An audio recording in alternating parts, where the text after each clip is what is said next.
kind of came up with a cool tagline called Elevated Shack Food. And what that is basically food you can find in a food shack, but we're just stepping it up with our ingredients, and at the same time keeping the price point down.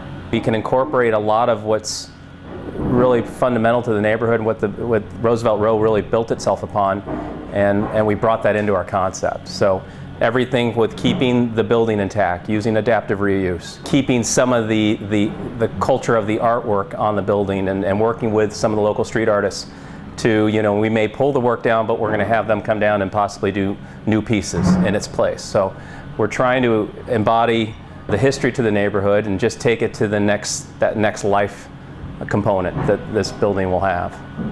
I know when we used to sit in a bar when we were in our 20s that we frequented, and we'd talk about what we would do with the bar if it was ours, and what we would do at any restaurant we walked in is what they should do to make it better. Collectively, we have about 44 years in the restaurant business combined. We've surrounded ourselves with the best in the industry in regards to leadership, and both from a corporate element, whether we're talking Fox Restaurants, whether we're talking Upward Projects that Troy worked for, Houston's restaurants. But it's allowed us to really take a little bit of what we've learned from the leaders in the industry, both on a local scope and in a national scope, and take that knowledge we've gotten over these 40 combined years and apply that to really building a successful company.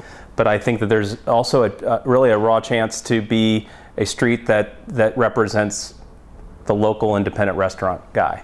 And I think that there's some great examples of that up and down Roosevelt, and even kind of north and south of us.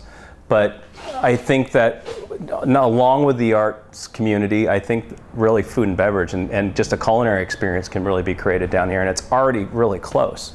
And if we can contribute to that, certainly with the dressing room, it would be really a big time goal as well. And we're not here for the short term. We're here for however long we can keep this thing going.